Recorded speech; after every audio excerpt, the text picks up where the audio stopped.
afraid he set a high bar with the idea of comparing this to Gigapan, and I'm not going to dare to do that. This is a fun kind of talk for me to give because once in a while in your career, you get to give a new talk. It's on a completely new subject, which means you don't know as much about it, and it's at the beginning of something. And that's always very, very exciting for me.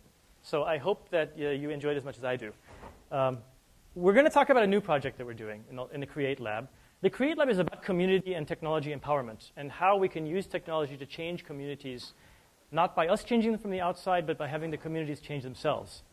And so in this talk, it's about electric vehicles and the role that they can have and how we can view the future of electric vehicles and imagine it with the community-centric point of view. But I've actually cared about electric cars longer than I've cared about robotics or artificial intelligence. I started working on electric cars in 1988, 20 years ago. So it's much older for me than my interest in the things that I've been doing more recently. And so I thought maybe the personal story is a good one to start with. These are the only 2 electric vehicles I've ever driven in my life until today, when I drove a 3rd electric vehicle, courtesy of the Create Lab. So I wanted to tell you a little bit about them and explain why this matters. The one on the left is called the Stanford Sun Surfer. And when I was a freshman at Stanford University, we founded a project called the Stanford Solar Race Car Project. And a group of about 7 of us, and then a lot of volunteers on top of that, designed and built a car from the ground up that was all electric and all solar power. So it was a completely self-contained powered car. We built this for a GM Sun Race challenge that was to drive from Florida to Detroit without any wall charging, right? Without any carbon footprint whatsoever. And that was a fun project. It was, of course, heady times. We spent 2 years on that project, almost failing all the classes, and instead working on the project.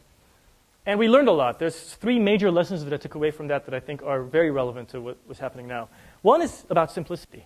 You know, a bunch of students built that car with one fantastic faculty advisor named Robert Kinchelow, who was in electrical engineering back then at Stanford. Was an amazing guy. And what's interesting about that is that a bunch of students could put a car together. And the reason we could do such a thing from the ground up was because an electric car is so simple compared to the gasoline cars that we face today. And that simplicity made it possible for us to create something out of nothing in a way that I don't think it would have been possible for a bunch of non-mechanical folks like we were. The second thing I learned has to do with the feeling that you get driving this thing. I was one of the race car drivers, so I got to drive this thing from Florida to Michigan. But being on the road, being in the sun spot, seeing some shade up ahead, so slowing down so you charge the batteries on the sun, looking at your little ammeter and realizing you're not burning any power. You're traveling down miles an hour and you're not using anything. Your solar panels are creating all the energy you're using. That feeling really inspired me, and it really inspired me to think about the future of technology and transportation. And the third thing that's interesting about that car, and I don't think people recognize very much, that car had regenerative braking, because that made a lot of sense. We have a really nice, powerful, unique mobility motor. You certainly want to slow down with the motor. So as I'm driving that car, sitting in a seat from a recumbent bicycle, that was the seat that we had for it, you had your foot on the accelerator, and then you had your hand on the regenerative braking, which was a linear pot. You'd pull back on this lever to brake. And you were constantly in this mode of dithering with the accelerator, regenerative braking, looking at the ammeter, and looking at the amp hour meter. Playing with all of these, maximizing your efficiency, capturing back as much energy as you possibly could on that downhill, thinking about where the clouds are, what's shaded, what's sunny, slowing down, speeding up. So you became this incredible control algorithm, optimizing the whole system with your hands and your legs, kind of like flying a helicopter. That feeling of optimizing and that feeling of active control didn't leave me. And the idea that when you drive an electric car, you can do that. And by doing that, you're manipulating controls that make the car far more efficient than anything else on the road. So those are the 3 lessons that I got from that car. The car on the right is a RAV4 EV. Mine was made in 2001, and it's been my primary commute vehicle since then. So let me say this again. Since 2001, I've been driving an electric car more than any other car. In fact, more than all other cars combined. Every day that I drive. And it's an electric car. Okay? Now, there's 3 lessons that I take away from that. First of all, I cannot even count on 2 hands. It would be many hands. The number of times that my wife and I are sitting in that car driving at 70, 75 miles an hour on the road to, say, the airport or to Ligonier, somewhere that's 50 miles away, going 75, listening to the radio, and National Public Radio no less, hearing about a story on NPR where the expert is explaining and the journalist is re-explaining that electric cars are not reliable, they really don't have range, they can't go at highway speeds, and therefore they're really not practical yet. And the number of times since 2001 that I've been sitting in this car driving, listening to that, and laughing about it. It's become kind of a laugh. At first I'd send letters to them, and then I kind of gave up after a while. So the gap between the reality of what the electric car is to me in my heart because of how I use one, and the promise or lack of promise that I hear in the world of journalism and often science has always been impressive to me. The second thing that I gained from that car is people's interests. Since 2001 and to this day, with no decrease in efficacy, when I drive this car, everybody stops you and asks you about it. You go to Giant Eagle, the supermarket, and stop. People come to my car and ask me about it, and they want to know everything about it. They want to know how it runs. They want to know how you plug it in. They want to know how many cents per mile it is to drive it.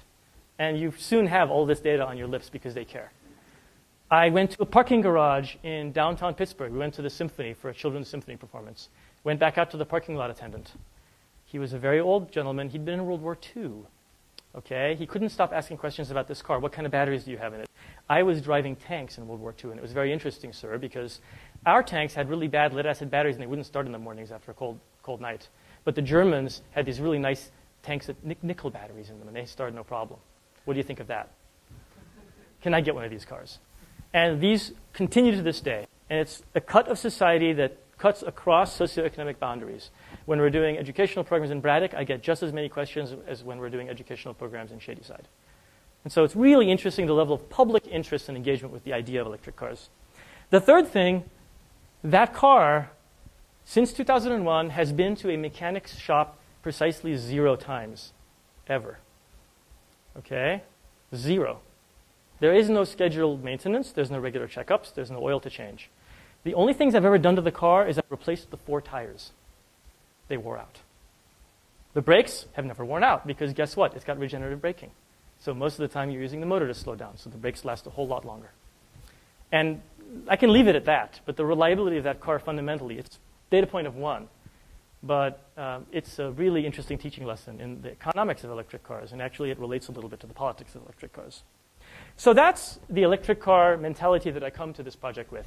And as we enter the foray of electric cars, you can ask, where is the state of the art? What are people doing in the world of electric vehicle technology? And there's one picture that says it all, the battery. A particularly appropriate picture because this is the E95 battery that my car has, the RAV4 EV. I have 24 of those under the car. 24.5 kilowatt hours of power. So enough power to run your house for several days. Now, it's a telling picture because this is also the battery that we can no longer buy. Its patent was bought up by a gas company. Yes? I can tell the scale.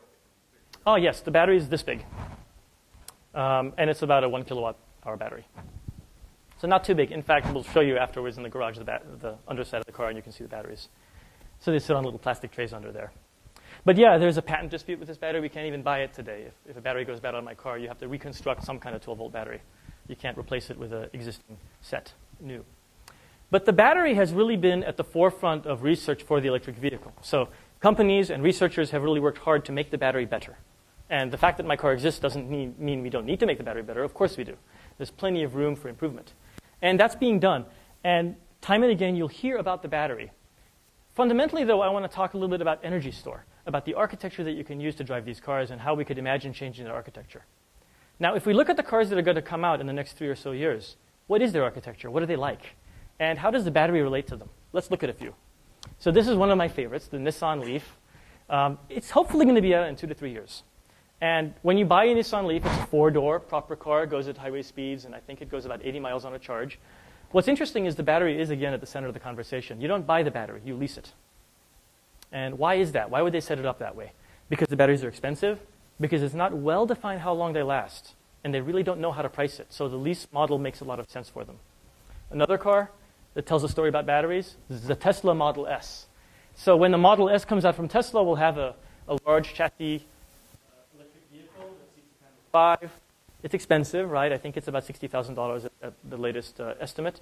The real interesting thing, though, is when you buy the car, you can actually add additional monies in. You can pay more than the car costs to buy your future battery pack for when the first battery pack goes bad. So another interesting financial model to try and cover the issue of uncertainty around how long the batteries last. We'll give you a discount on the future cost of the battery if you buy the battery now, essentially forward funding our company. And last but not least, the Chevy Volt, which will be exciting to see. Again, a car that's got quite a lot of range. In this case, we actually have an onboard generator to keep the battery charged.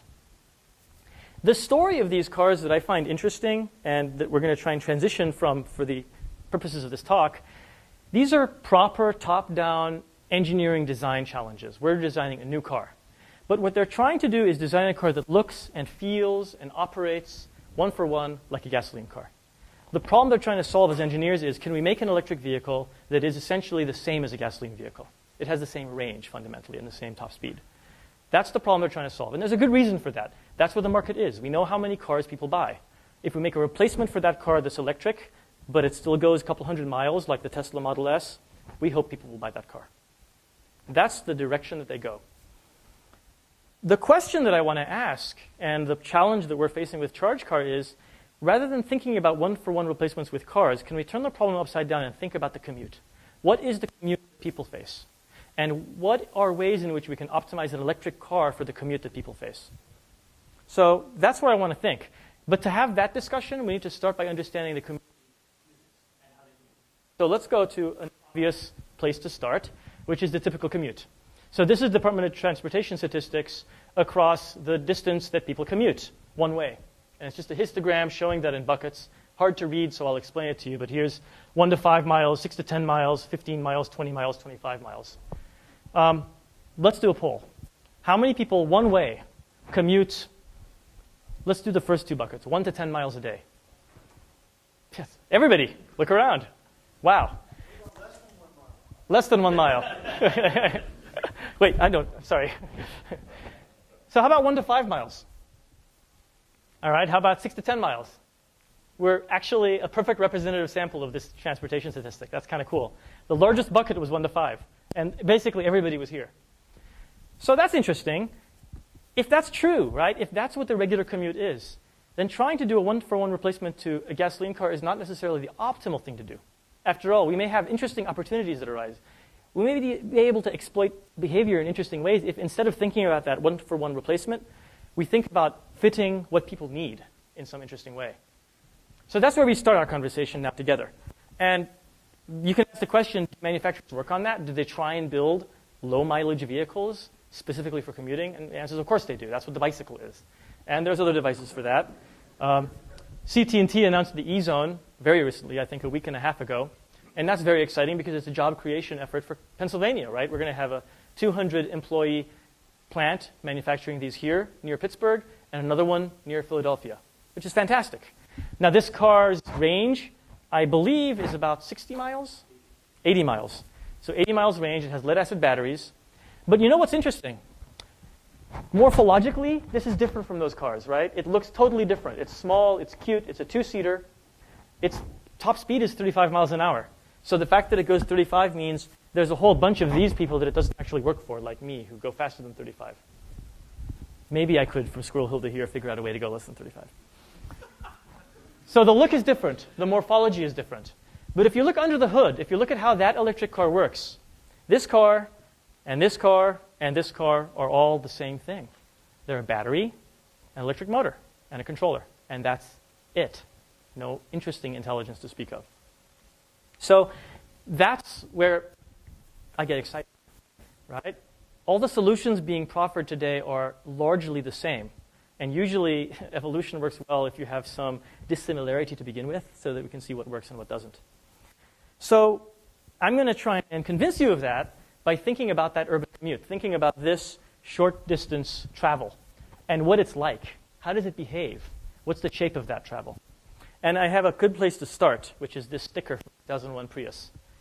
So the sticker on 2001 Prius actually tells a lot of stories that are interesting. So we need to talk about this. But the most important story that it tells us has to do with these two numbers, city miles per gallon, highway miles per gallon. Now, every gasoline car you've ever seen in a showroom, highway miles per gallon is a lot higher than the city miles per gallon, right? And the Prius was a little odd because the city miles per gallon was significantly higher than the highway miles per gallon. Why would that be? How could you do better in the city than the highway when all these gas cars are doing far better on the highway than in the city? Well, there's a natural reason, right? There's a natural reason that says, oh, well, air resistance, of course. You're going really fast, you're going to do much worse. You're pushing all that air. Fine, but that was happening with gas cars too. The real reason isn't because this car is breaking new records in the city. It's not because this car is particularly special in the city. It's because gas cars are so terrible in the city. It's because the gasoline car is such an absurdly bad idea in the city. So why would that be? Why would a gas car get such poorer miles per gallon in the city than the highway? So much so that when you look at the gap, the difference between that gas car, which would typically be what, 30, let's say, 32 in this case, to 52, 20 miles per gallon difference between a gas car and an electric car in the city. Why the difference? Well, the reason is actually pretty clear. It's because in the city, in that urban commute setting, you're doing a whole lot of starting and stopping, right? And what's the gas car not good at? Well, it's burning gas while it's idling, but that's not a huge amount of gas. More importantly, you're running that engine through a huge range of RPM. You're speeding up, accelerating, and you're slowing down. When you slow down, you push the brake, you make heat, and you lose all the energy you had. When you speed up, you shift through gears, you make that RPM wildly fluctuate up and down, going through all sorts of regimes when the engine's inefficient, and only hitting the efficient regimes once in a while. So it's not a great car for that. But fundamentally, what is it about the city that makes this the case? What are the environmental factors that make a city interesting and inefficient and bad for a gas car? Well, there's a number of them. One is the fact that in a city you've got stop signs and stoplights, right? The driving rules inherent to the city make it bad. It means you're going to stop and start a whole lot. Another reason, traffic. Traffic is in the cities, and that traffic means you're stopping and starting, even if you're on a stretch of the road that has no stoplights, right? Another reason, topography. Our cities often have hills. Pittsburgh is a really good example, but there's a whole lot of other cities I can give you as examples. And those hills, by nature, will not only mean that you slow down and speed up, but that you push on that accelerator and you push on that brake. Again, because you've got hills. Another reason, driver habits. The city is where there are Starbuckses, and now I guess it's Dunkin' Donuts rather than Starbucks. And everybody stops at Dunkin' Donuts to get their coffee, and then speeds up again and goes. So you've got stopping and starting, not just even because of traffic, but because of all the habits that we have as people, as human beings. This is interesting, because now what we're saying is governing the inefficiency of the left side of that sticker is a whole ecology of things that govern our relationship in urban driving. I'm calling this the commute ecology for the sake of this talk to explain what it is. But there's some things about this that are important takeaways. One is that is an individual commute ecology, right? It depends on where you live. It depends on who you are. Eric's commute ecology is different from mine because he drives differently, because he drives a different kind of pattern of map, and because he drives at different times of day, and so the congestion is different. So suddenly the influences, the factors that influence the sensitivity of how good or bad the efficiency of a car is in the city are actually factors at the individual level. It's not about the highway and the top speed on the highway at all. It's about everything that governs the individual person. That's interesting because that means we may be able to exploit some of that in some ways that are cool. So, where do we start? Well, it would be nice to understand when I say speed up and slow down what we mean. And we can ask the question, where does that number come from? Where does that 52 in the city come from? How do you test the car to get that number? Because maybe that's a place where we can look for answers. So here's a graph that I didn't make. This is the Department of Transportation Urban Dynamometer driving schedule. What that means is that this is what you do over time. You speed up, you go 30 miles an hour, you stop. Then you go to 60 miles an hour and stop. Then you go up to 35 miles an hour and stop. This is essentially a recipe for how to drive a car on a dynamometer or on a racetrack and then measure how much gas you use and figure out its city miles per gallon. So the first thing you should notice is, wow, that's not flat at all, right? It's a whole lot of starting and stopping, which is exactly what we expect. Now the next question we can ask ourselves is, okay, all these stop descents, right? These are all deceleration events, right? Those are all times when in the gas car you're matching on the brakes, being pretty horribly inefficient. What would happen in an electric car during these times? So the first thing ChargeCar did is just put together a naive physics simulator that simulates the physics of a car, assumes the weight of, in this case, a Toyota Scion, and then forward simulates what happens to the energetics of that electric car on this schedule. So if you drive that electric car like this, what does the motor see? How many kilowatts in, how many kilowatts out? And that's this picture. Now that's kind of fun to see. This must be where we went 60 miles an hour, see? We're all the way down to 40 kilowatts on that particular car. Of course it depends, right? The specifics depend on everything from the weight of the car, type of motors you're using. But what's neat to see about this is, first of all, that it's incredibly noisy, high variability. Second of all, that above the line 0 there, you see those peaks? Those are all places where we're slowing down. That's exciting. Those are all chances we have to gain efficiency. If you add it up, so to speak, the total amount of discharge, the total amount of time your battery's spending pushing out energy, it adds up to 3.3 kilowatt hours of power, of energy, sorry. Total amount of charge is 0.3 kilowatt hours. Now that's kind of exciting. That means 9% charge to discharge proportion. So already I'm kind of interested in that, right? It's like, wow, okay. So an electric car is right away something like 9% more efficient, maybe. Because 9% of the time it's recovering the energy that the gasoline car is for sure losing. That's interesting.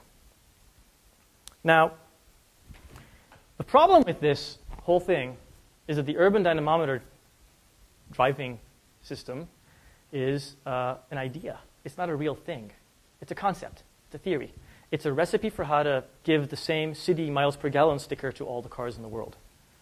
What we really care about is our drive, because remember I tried to argue the commute ecology is special. How we drive is particular. And now the good news comes into play. I can donate my car to science. If I take my electric car and donate it to our project, and we hack it, then we can actually drive it for real. And for the particular commute ecologies we subject it to, we can get an idea of what the true efficiencies look like. So we did this. And we're lucky enough that there's an HP engineer who had already hacked the ROV4 to collect voltage and amperage data on a Palm Pilot. So we just had to make a second board that records all those numbers in real time and timestamps them and all that good stuff. And so then we could take my commute. And that's the little board we made that does that, thanks to the Create Labs' Josh Shapiro. This is the commute round trip from Squirrel Hill to CIC here at Carnegie Mellon and back to Squirrel Hill. Now, the first thing you'll notice is, yes, it is as it looks, and I'd have to scale it to make it equivalent for you, but it is a lot more variable even than the urban dynamometer driving schedule, much more. And the other cool thing to notice is this is the zero line. And if you stand back and squint, you can probably tell there's a whole lot more above the zero, even than in the urban dynamometer case. So if you run the same analysis on this, now remember, this is real data. Now, this is not with a physics simulator. Total discharge to come to Carnegie Mellon and go back to Squirrel Hill, 5 kilowatt hours. Total charge, 1.5 kilowatt hours. 26% recharge to charge ratio. Now, that's getting really exciting. That's a double-digit number. It's large. And it suggests a tremendous difference in the overall efficiency of the gas car versus the electric car for this particular commute. And I will show you better. That's not the best by any means. But this got us interested, right? It got us interested in this idea that high frequency, that charging and discharging over time, actually is something we should exploit in some meaningful way. It makes a lot of sense to use that information. Now, the problem. Oh, not the problem yet. See, I lost my train of thought because I wanted to tell you about the problem. There's one trick with all of this. Since we have a real electric car, it would be really nice to make sure our physics model works. And there's one thing our electric car has that the urban dynamometer test doesn't have, which is altitude. When I drive from Squirrel Hill to here, I go down Forbes Hill. And I go up and down a few other hills, like Shady Avenue. And on the way back, the same thing in reverse. Those hills are essentially inducing more variability into the commute, as if there's more stop-and-go traffic. So they make all these effects even more extreme. So the interesting test we did is we took this barometric reporting altimeter GPS. It's a Garmin 60 CSX. The nice thing, it has a barometer, so it properly reports altitude much more precisely than GPS gives you. So we took that, hooked it up to our little device, so that we time-stamped and recorded latitude, longitude, and altitude, along with the actual current and voltage data from my car. Now we can take our physics model, add altitude to it, thanks to everybody who worked at ChargeCar over the summer, and see how the predictions that the physics model makes for how much power the motor will consume and produce compare to the actual car. And that's where the good news was. You can't really see this well. It's blue in one case and red on the other case. But the fact of the matter is it's almost a perfect match. And that was exciting. Now, for this test, we actually went on 2nd Avenue and confused a lot of policemen by increasing and decreasing our speed to 20 miles, 30 miles, 40 miles, 50 miles an hour, and then going on Forbes Hill and doing the same thing up and down Forbes Hill several times. So it's a large test pattern of different conditions to see how the car behaves. Now, that's interesting because at this point, you have a bunch of tools in your toolbox. You have a real car you've collected some data with. You also have, with that GPS-enabled, altitude-enabled GPS, the ability to take any car and collect the same data and then do the same prediction of power on that car. Now the problem. The problem is everything I've talked about makes the urban commute special because the urban commute is noisy and high frequency, and that's good for electric cars. Actually, that's good for electric motors. Really what's going on is I'm saying electric motors are just awesome. Because unlike the gasoline motor, they love to speed up and slow down, and they love to change direction on the current. They don't have any problem with that. So they're perfect for this. But here's the irony and the conundrum. This place that they're perfect for is a place that batteries are not so perfect for, right? Batteries aren't typically designed to handle large amounts of current back and forth, charge and discharge them, and create lots of cycles. That's not really what they were for in the first place in the golden age, right? Batteries are nice long-term stores of power, and they like to parcel it out. Now, there's several ways you can try and solve this problem. We've got ourselves a good niche, but it's bad for batteries. We can pour a lot of money into trying to make batteries better, and that's happening. People are trying to do that, and that's great. And one day that will succeed, but the batteries that are being produced through that effort are expensive. So the cost of ownership of that electric car is high until the batteries someday come down in price. But there's another approach you could imagine to trying to solve that problem, and I'm not the first to suggest this. This is well known. And the idea is, well, is there an energy store that loves to reverse direction rapidly, that isn't bothered by cycling? Yeah, capacitors. So what if we use a supercapacitor? Now, it doesn't store as much energy as a battery, but for what energy it does store, it's great at reversing direction, at storing it temporarily and providing it back to you in a solid state way and not showing wear and tear over time. It's not chemical. You don't have the same heat issues. So a supercapacitor seems to be very appropriate for that, except the energy density is not as good, right? And it's more expensive. So dollars per unit energy is high. Energy density is poorer than the nicest batteries we've got.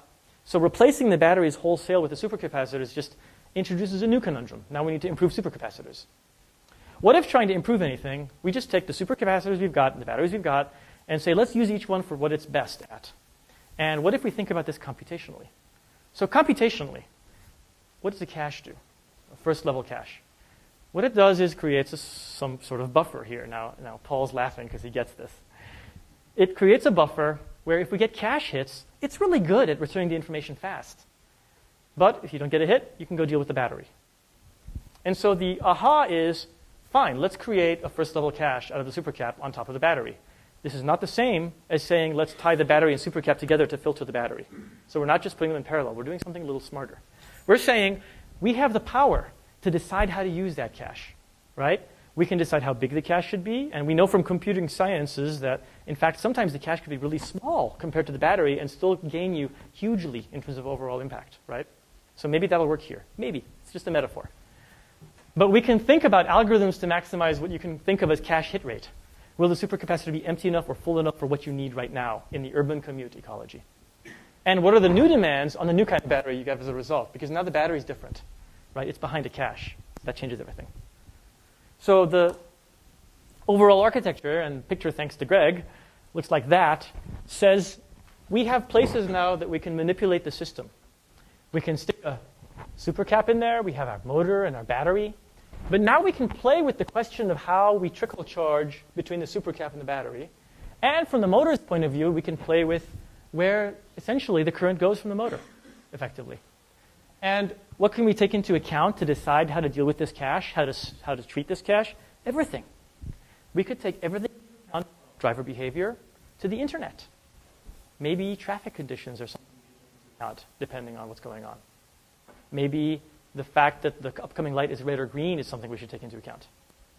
So you have suddenly a new degree of freedom in the control of the car. And that opens up some possibilities. Now, the next question is to say, okay, yeah, but sensitivity analysis. Does this actually bias anything? How much of a gain do we get out of this?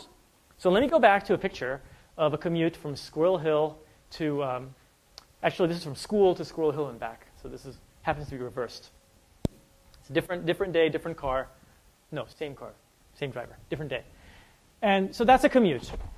And what I want to talk you through is a fun what-if scenario. One of the first things to imagine doing is a completely naive buffer or cache. So naive that it barely talks to the battery. What if we have a buffer, a supercapacitor, that all we do with it is whenever we slow down the car, if the supercapacitor happens to have room on board, we charge it first. Now, if it's full, we charge the battery. But if it's empty enough, we charge the supercapacitor. And on the other side of the equation, whenever the light turns green, you start going.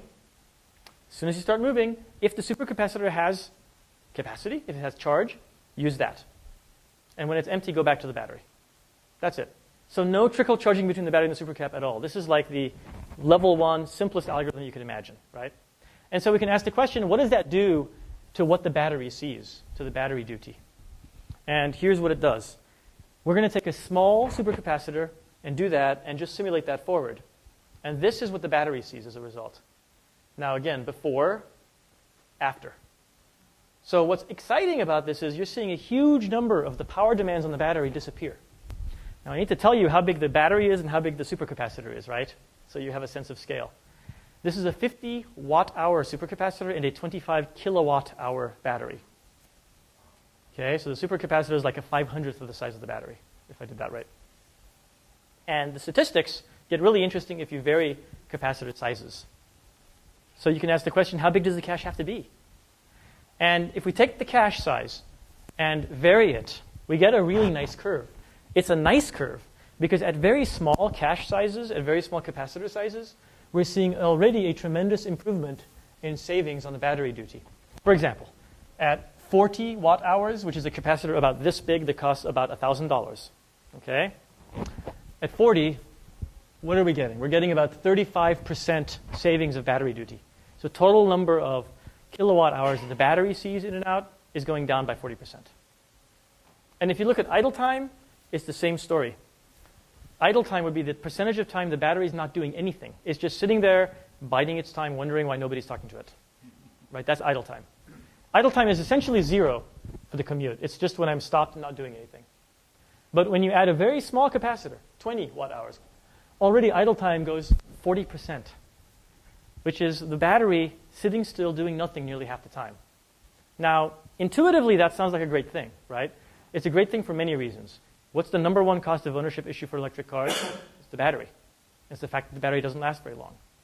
This feels like it might make the battery last longer, simply because it's doing less work, yes, but there's a more important reason than that, too. Thermal issues. You're letting your battery alone and letting it regulate and even out in terms of thermal situations. This is a chemical process, right? The battery's chemical. Giving it time is great. And giving it time to recover from everything, all the load that you're putting it under is fantastic. You're also putting it under slightly less load. So when you look at this picture, you'll see that there's a lot more peaks here. And as you can imagine, as you increase the capacitor size, the amount of time that that battery is being loaded down decreases significantly. And the amount of the level to which it's getting loaded down decreases significantly. So let me go to the project now. That was all the preliminary stuff that got us excited, right? It got us excited about the opportunity that may exist to cleverly manipulate energy between the supercapacitor and the battery in the car in such a way that you increase the overall efficiency of the car, right? And decrease the duty on the battery. And maybe change the thermal dynamics on the battery in such a way that the batteries last a lot longer. At the same time, all of these parameters that we're manipulating are parameters that depend on the individual ecology of a commute. So at the same time, we want to make a car that's customizable. So in a way, we're saying one size fits all is out. Instead of one size fits all, let's customize the car to the commuter, to the terrain that they have, to the way they drive, the traffic conditions that they face on their commute in their times of day. And if we can do that algorithmically, then maybe we've customized something that's very, very efficient at the same time. So that becomes sort of the dream of the ChargeCar project going forward. Now, there's 4 research strands that I want to share with you today, and I get to actually release things to you. So I'm going to make announcements, which is always fun. So the first announcement is we care deeply in the Create Lab about community, right? What role can communities of practice have in the development of new technological artifacts? Well, in this case, it's really easy. I keep telling you that the individual commute ecology matters. Well, if so, then we need to do a few things. One is collect individual commute ecology, right? We need to do the best job we can at getting as much commute information across the US as possible. But secondly, we can't just collect it. Personal informatics is a big topic today. It's really interesting to people to be able to measure everything from Fitbit to body media to home energy usage. So let's do that for cars. Why don't we collect commute data from individuals in such a way that they can then view their own commute data and visualize what would happen to their commute data if they were driving an electric car? What's more, this is eco-visualization, right? Because I can do the what if for you.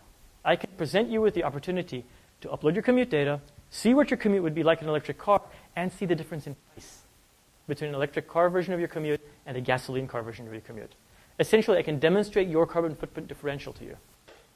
And nothing excites people more than navel gazing and being able to visualize their own future. So we can do both of those in one fell swoop, which is great. So that's the National Warehouse of Commute Data. And what's kind of fun to announce right now is it's open for business as of right now. So there's a website you can go to after this meeting called chargecar.org. And that's what the website looks like. And so here's the deal with this website. One of the things you can do on this website is you can go to it and say, electrify my commute. And it'll handhold you if you need handholding, but I don't. I can say, start uploading.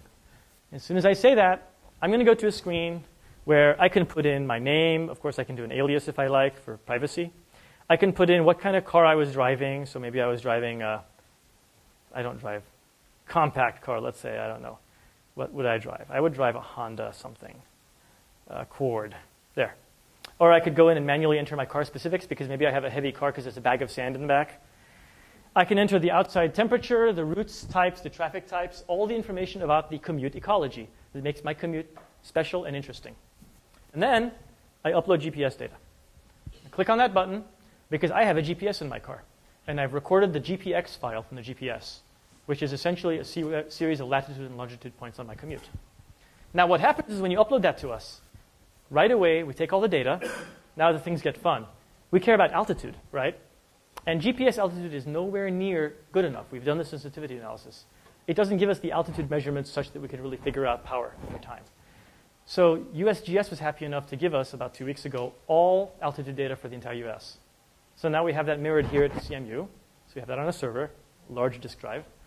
So when you give us your data, we take all the data, we apply to it all the altitude readings from the USGS that are accurate, and we provide right back to you on this interface what your power profile would look like in an electric car, in a car that has your weight and has as many passengers as you had that day, and what the price differential is like. So that becomes essentially personal informatics meets eco-visualization. We're visualizing where we could be, and we're seeing our own informatics. Let's look at some examples. I'll go back to data here, which shows national data as we accrue it. We've primed the pump with a few locations, but we obviously need your friends to add. Where will I go? Let's go to Texas for a second here. Texas, 31 miles in Austin. I know who that is. Let's go look at this. So first of all, trip stats. This is a 30-mile commute. It took 2 hours and 13 minutes. Yep, that's urban driving. Definitely not rural driving. Net elevation change was almost nil. And look at that, average speed 16 miles an hour, even though he went 70 at one point. Actually, she in this case. So I can go and look at the data as uploaded, speed over time, for example. That's what the commute looked like in speed. So in the speed world, that's her commute. Fine. Now we can take that and visualize what it would be for that very commute if it were an electric car. There's the electric car commute. And you'll be relieved and excited to see we have some significant excursions up from the axis, from the horizontal axis, which are regeneration opportunities, right? Places that we can exploit regeneration. Now let's go look at the stats overall and see what's going on. And this is where it gets fun. We've seen the trip stats. As soon as you upload the data, though, we can give you electric car stats. We can see that if this were an electric car, it consumed a total of 8 kilowatt hours of power. That's interesting to know, right? 8 kilowatt hours of power. That's about how much you have in the Zen car. That's an 8 kilowatt hour battery pack. So it gives you a sense of how much power you got. Percentage of power regeneration, 30% in flat Austin. So that's even without altitude changes. And now the fun part. What if we had a supercap? We can forward compute all that. So if you had a supercap running our really silly algorithm, right, the naive first order buffer, we'd have 40% savings of battery duty with that algorithm alone. And if you look at the heat models that we've implemented, thanks to Jay Whitaker's group here, the heat savings is about 35%, which is to say the peak battery temperature goes from 96 degrees Fahrenheit, from 104 degrees Fahrenheit to 96 degrees Fahrenheit. Now this matters. Peak temperatures matter because, again, the battery is a chemical process. And the fact that we're dropping that means that we're not going to have nearly the same kind of breakdown chemically as we would otherwise have. So that's an example of the kind of visualization that you can create really quickly. Drive cost is a fun one, too, as you can imagine. What car was it? Honda Accord 2006. Anybody know how many miles per gallon it gets? 27 in the city? 20, okay. Yeah, I'm not going to buy 27 in the city. Let's say $2.90, and let's say 11 cents a kilowatt hour. Is that okay, Jay? All right, fine. This is real-time pricing. So with a car, I'll just read it to you, right? With a car, the trip is $4.60. With an electric car, it's 90 cents. So it's about an 81% savings in immediate price. Of course, that's not accounting for the purchase of the car and all the money that you put into the system. Of course, it's also not accounting for the mechanic that you're going to pay to keep fixing the gasoline car whilst the electric car doesn't need a mechanic. So it doesn't account for any of that. Doesn't need a mechanic was a bit strong. We'll go back to that. So that's one view of what we can provide. And, oh my, did it go all the way to the beginning? There. And what's exciting about that whole direction of inquiry is maybe we can cause people to have a sense of conversation about the what if, about what my commute is like and how it compares to my neighbor's commute, and what the energetics of my commute are compared to my neighbor's commute. And that, I believe, is an exciting thing to do for the public, especially as electric cars come on the market. Now we have a second problem.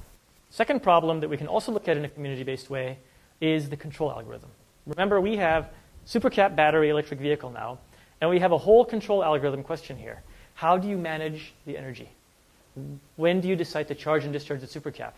Oh, this person is coming along just like they did yesterday, and they always stop there. 2 out of 3 times they stop there. I'm going to discharge the capacitor so it's ready to accept the charge and slow the car down. Or I'm sitting at a red light. I have nowhere to go but faster. So let's charge the capacitor up gradually so we can discharge it on the green and take off and not use the battery at all. So in all of those situations, we're talking about intelligent control. And boy, that's a great place for hackers to think, especially since we want to be able to invent new ways to take advantage of everything the internet can offer to hack that. Everything from traffic models that may be on the internet for that particular road system to weather patterns and weather forecasts. So we've been thinking how to do this. Now we're going to, I'm sure, graduate some master's degrees and maybe even a PhD on this question of intelligent control of the car. But we'd love to open this up broadly. So the second thing we're doing, which is a little bit unusual, especially for me, the anti-contest guy, is we're doing invent a control algorithm. So we've taken the entire program that predicts power consumption and manages the supercapacitor, and we made it all open source. It's all available in Ruby on Rails. And what we're going to announce, which is kind of fun, is anybody can download this now, but we're going to announce a contest in which anybody can try and create a better program, a better way of managing this. And there's an optimal we're looking for, which is minimize the current squared on the battery over time. That's the thing that we're interested in, because that means thermal characteristics go down and batteries last as long as humanly possible. So that's the challenge. Now, we want to have a contest. We haven't worked out all the details yet, but I wanted to share this with you. There is one major issue with the contest. You have to have a prize. And everybody I've talked to keeps telling me it's the same prize that we need, unfortunately, which is it has to be an electric car. So I get it. We'll do it. We have to work out the details, find a sponsor, and all that. But once we've got that nailed, we'll announce the contest, and we'll open it up. And then whoever wins will get an electric car. So there you are. That's that contest. Where am I? Electric car capable of running the algorithm. The open source version. Will it be a supercapacitor battery electric car? That's a good question. Speaking of which, we need to build one. The third research strand of ChargeCar is the numbers we're seeing are very promising. And as we collect national commute data, it'll be exciting to see where that's headed. And by the way, we're priming the pump. We have 5 GPSs that we've already started a loading program on, and we're sending them to our friends and family around the country to just start priming this pump and collecting as much data as we can. We also made 10 boards that hack the ROV4 EV and collect data directly from the ROV4 EV. And we're starting a lending program with those. And we're going to send those out to the 200 people that still drive the ROV4 EV around the country and collect all that data too. So there's some organic spread, but also we're actually pushing to get some of the people out to give us data. But once we get all this data, right, we'll be able to really run the algorithms and understand whether there's a significant difference that can be had by these kinds of architectural considerations. But nothing beats having a real car. We have to have a car on which we can actually mess with the supercapacitor, right? Actually play with it. We want to play with the algorithms on a real car and measure everything there is to measure and try different commute ecologies out right here at Pittsburgh. So we've started on that thanks to everybody else in the ChargeCar team, notably Greg Podner, who's here, and Ben Brown, and Josh Shapiro have all been deeply involved in that process. And so I have some pictures to show you. And it's actually nice out, so we're going to go look at the car afterwards for anybody who's interested. We chose the Toyota Scion because aesthetically it's the most beautiful car on the market today. And because it's boxy, so it's got lots of corners to fit round and rectangular rectangular and square batteries in. I'll just give you a little picture show. This is a basement of Newell Salmon Hall. After we found a mechanic, a chop shop mechanic, who was willing to take all of the gasoline parts out of the car for free because they're worth more to him than his time taking them out. which is already kind of a nice result. So he took them all out, and he's interested in doing this again, by the way, so he's on team now. And then we proceeded to put things in the car. So 4 electric motors, 2 for the right wheel front, and 2 for the left front wheel, all on a giant motor mount that fits right in the car. And there they are installed in the car. There's things in a car that are controlled by essentially the cyclical motion of the motor, right? The pulleys. Things like this power steering pump and the motor booster, the brake booster. And so for all of those, we had to put in electrical versions of those. And then the fun picture is always the cables. The car we built is low voltage. It's a 48-volt electric car, and there's a reason for that. Because we don't want to die, and because we only have so much budget. And a supercapacitor that's 50 watt-hours and 48 volts is this big and $1,700. If I built your standard electric car that's a 400-volt car, I'd need $16,000 for supercapacitors. It's just too much money. So a low-voltage car affords us the sensibility of actually playing with the supercapacitor and the battery without killing ourselves and without actually running out of money. But that means the cables are huge. So we have extremely large, triple knot, quadruple knot cables in there. And then the controller in the back, a homebrew controller to begin with, but that's nice because we can access everything. We can sensor the whole thing out. The sensor board that the Create Lab created that measures the temperatures and currents and voltages all across the system, so that we've completely sensorized the car. And now the fun part, the insides. So any good robot has to have an emergency stop. This has 2, one for the supercap and one for the battery. Large double throw switches that you turn the car off with as soon as you realize something is horribly wrong. And then a regen stick, just like 1988 we had in our car. And that makes a lot of sense because now we can start to dither regen. We can play with regen and maximize it and see what happens when you really play with it and try and get the very largest amount of regen you can out of the car. Also, by putting the regen on your hand, we can not touch the brake pedal. So in a safety sense, we haven't dealt any blows to the overall performance and system brake, except, of course, that we have an electric booster now. Last but not least, inboard computer on which we can hack all sorts of algorithms to control the supercapacitor battery energetics and have a display device so that we can manipulate those controls. So that kind of is the car, the Scion B ChargeCar car, the very first car we've tried to manipulate. And I'm very pleased to report it was driven under its own power up to the Gates High base, so it's waiting for us there.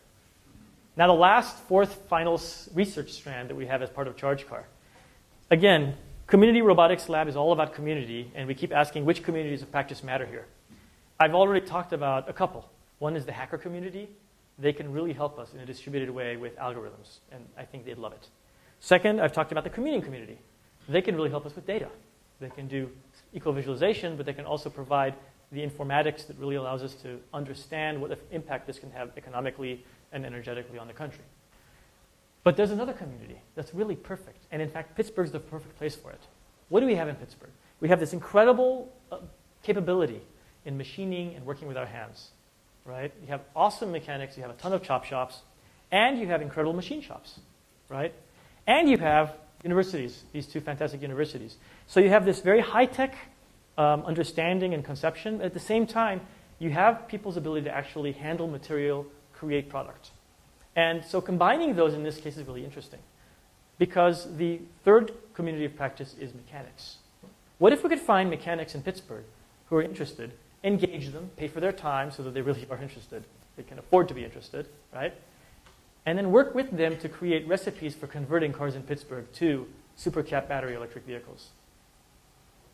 If we can come up with the right pieces for that recipe and subsidize those pieces, if we can machine the right parts that are hard to machine and allow ourselves to prepare them and offer them up to the mechanics. So the mechanics have the key pieces in hand. They know the types of cars these work on, and we have the algorithms worked out. Wouldn't it be exciting to have Pittsburgh be a center where you can bring your car, hopefully not your only car, and have them pull the engine out, pull the gas tank out, pull the transmission out, put in the supercapacitor in the battery, and now you can drive away silently. And that's really interesting because we actually think there's an interest here. The one chop shop guy we talked to that pulled the engine out was totally interested in this idea of working with us, of continuing to have a part. And I think that we'll find that repeatedly the case. In fact, every mechanic I've talked to about the car, just driving around my electric car, has been totally excited about electric cars. In fact, every blue-collar person you talk to is totally excited about electric cars. So that's the last bit. It's kind of an economic development gambit that says maybe we can build regional capacity since we know this is working so well and create that dream. The real dream, by the way, is maybe we can get everybody who has one of these cars to have the same sticker on the side that says something, ChargeCar, SVEV. And one day, you're going to Kivahan and drinking coffee, and you're just watching as once every 5 minutes an SVEV drives by. And this would be the only city in the world where that happens. The first one where it happens. I just think that'd be totally cool. Okay, last thanks. The ChargeCar team is a large number of people who volunteered their time to this project. And Jay Whitaker and Jay Apt have both provided tremendous advice to us. And Donna August and David Hayes, who are both here, have provided all the funding for this project. So thank you to everybody for making this possible.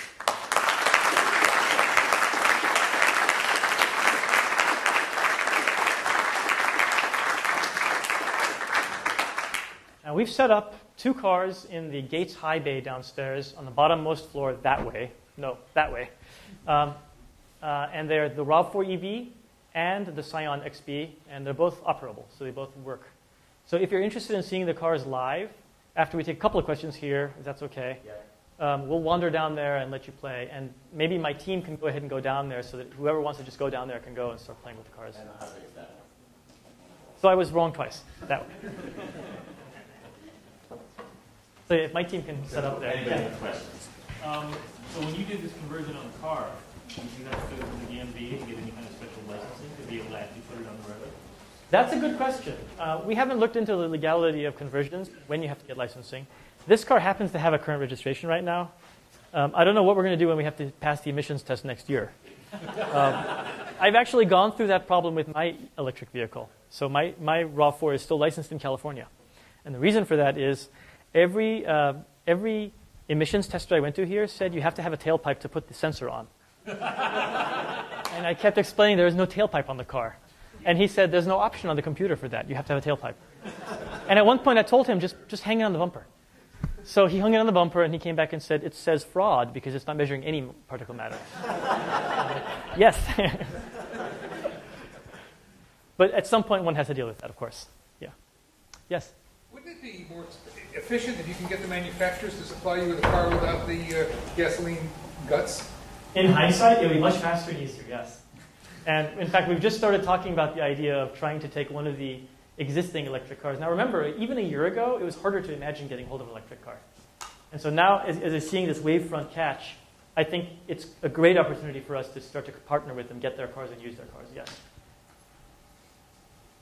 Although I want low voltage cars, because otherwise it's a ridiculous number of supercapacitors. So that's a little bit of a challenge. Although the ZEV, for instance, is 72 volts, so that's not bad. Great work, really outstanding. I'm wondering, actually, I think, first of all, I think you're allowed to build your own kit car, so one-offs you can kind of license somehow, but I know in Quanta it's not really scalable. I'm also wondering, this idea of inviting hacking and inviting sort of participation from others is obviously going to pay off tremendously. I wonder if there's also an incentive for kind of having a hacked by kind of reputation model, because the same way you think about, here's a device that not so long ago was sort of designed to appeal to everyone equally, but no one really deeply, and it's sort of, you have this app store. Could there be kind of the app store model for, look, I'm late for a meeting, maybe I want to load a slightly different profile because I want to change the battery characteristics, I might actually want to violate the raw law and speed a little bit, I don't know, just playing with that idea a little bit is interesting. There's something about this that I didn't say. There was a study a while ago on pollution in the house, and it was a really excellent study because it showed you can put pollution meters in people's homes and show them that they have 5 times more pollution than the federal standards, and it doesn't change their behavior at all. They go, so what? But then you put a pollution meter in their home, and then you tell them that their pollution in their house is twice worse than their neighbors, and they do everything to change their house. So, once you have that computer, and once you have networking, and once you're actually recording all of this commute data, right, you can actually show how efficient Eric drives compared to me. How many cents per mile do you drive? How many kilowatts do you waste? And how fast do you go? I go even faster than you, and I use less kilowatts. Take that, right? So there's an amazing opportunity for a kind of competition between people, and the hacked by mentality, I think, is absolutely fantastic there, too. And that's very exciting. That's a whole possible future that I think would be really fun to go to. So Mel, and then Matt. So you told one little tiny fib when you said that unlike batteries, that supercapacitors don't have any chemistry in them and therefore don't have battery problems. They are electrolytic capacitors. Most people describe them as something between a battery and a capacitor. What are the lifetime issues there, or have they been used under these circumstances long enough that you know the answer? So they've never been used under these circumstances, of course, but the standard things that you see published about the supercapacitors that we're using from Maxwell are a million or more cycles with 80% of the original energetics. With the kind of frequency spectrum that you're using? That I don't know yet. That remains to be seen. Matt? Let's see, so if you're reducing demand on the battery, I guess there's an opportunity there to use a smaller battery, and I'm wondering if you look at that either because of the battery or the advantage because you have less weight. Yeah, there's two issues there. First of all, a lot of these cars have huge batteries because they're trying to do a one-for-one replacement with the gas car. So they have 2,000 pounds of batteries. So that the car has 250 miles range, which isn't where we're headed. But it's not just that. If you take a Prius, right, the battery is only discharged to something like 40% of its original total charge level. In other words, they're over-speccing the battery to have headroom, so they're only using a small part of it so it lasts longer. Because when you deep discharge the batteries, they do worse. So yes, if we're playing with the batteries right, perhaps we can actually lose the headroom, have a smaller battery on board, and the logistical tail from that is the car's lighter, so you get more range. It's kind of like the standard argument for space flight. Boy, we want to make that thing light. It's really important because we need less fuel, and oh yeah, the fuel weighs a lot. So in that sense, it's really important. There's a second, more subtle issue here, though. We're changing the demand on the battery, the demand dynamics. If you do this right, what's the battery see? A little usage, and then a little usage, and a little usage, and you get your destination. So suddenly, the level with which you need to use exotic chemistries and parts in your batteries so that you have really, really high currents and they can handle incredible thermal changes goes away. So, in fact, the real dream is you don't just do this, you design new batteries. You make batteries that are actually not better than today's batteries, but cheaper than today's batteries, and good for this particular niche. And I think that's a really exciting place for future development, too. Yes? What are the possibilities of charging the car inductively as you're driving along a highway, extending its range? So inductive charging needs you to be really close, and if you go downstairs, you'll see actually an inductive paddle charger on my car. So I have inductive charging. But as the distance increases, it gets much, much less efficient, and so on a highway, that would be tough. People used to talk about buses, and at every bus stop there's an inductive charger, so you pull up and it goes... But I don't know. It's tough. It's a challenge, a massive engineering challenge to pull that kind of thing off. You'd have to get a huge amount of energy under the road right there. And maybe that's another big supercapacitor. Yes? So is there a certain requirement from a car to convert it to rip off all the gas components and put in an electric drivetrain? For instance, the process that you did for the new car, can you do it for any car, or do you expect something from an existing car to convert? If that's the case, you can have one way to start this industry is instead of an equivalent of the clunkers program, right? Get in your old cars and rip off the gas engines and put in the Yes, that's a dream. That's what mechanics in this area would be good for. And it's the ultimate recycling meets high tech. You're recycling the old car, you're using a lot of the parts over again, and you're putting the highest of high tech back in that car to make it a good commute vehicle. I think that's exciting. Getting today's car manufacturers to sell you what we call gliders, a car that's missing the gas engine altogether, many have tried to do that and have had a lot of trouble. Tesla has sort of succeeded with Lotus, is it? Or Fiat? Lotus. But, I mean, it took them years to try and get a company to be even willing to consider, to comprehend, selling a car off the assembly line without some of the parts in it. I think the recycling pitch is really fantastic. Mike? Yeah, how's the charge-discharge efficiency of a supercapacitor compared to battery? So we want to finish this slide and then do a very real-world test to tell you the real answer. But the only unreal answer I can give you is the internal resistance is really low on these supercapacitors typically. So we expect it to be only better than a battery's charge-discharge profile. But I'm curious to test that. And it'll be great to test it with the car because we can charge the supercap, run around and measure total range, and then put the same number of amp hours into the battery and do the exact same thing. But it's not dramatically better than a battery? I don't know. Does anybody know? We don't know yet. We really don't know yet. And the problem is it depends on the particular context in which you're doing it, right? Even if I read a paper that says in a laboratory experiment at a certain current, it was a lot better. I want to know what it's like on the ground in a real car commuting. But I'm hopeful that it'll be a ton better. Ben? I think there was a time, probably 100 and some years ago, when electric vehicles were around and there was a competition between fuel and electric and converged off fuel. And I'm just wondering if we gone the electric path 100 years ago, where we'd be today. If you had thought about that. So 1904 was, I think, the last production electric vehicle. And I have somewhere at home an ad for it. And it's fabulous. It's an electric car that goes, it's something ridiculous, I think 8 or 10 miles. Now imagine, to a culture used to walking and taking a horse, that's not bad. That takes you from your rural setting to town and back, maybe. When I drive my car, it's quiet, okay? The air is less filthy, and you're essentially isolating the pollution creation to specific places where, if you're lucky, you can leverage and decrease pollution.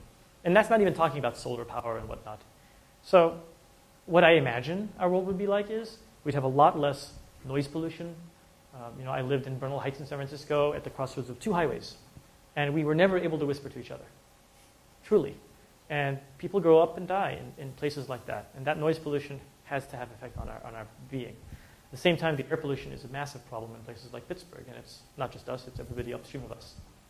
And I have to believe that it would have changed the way we think about dealing with pollution.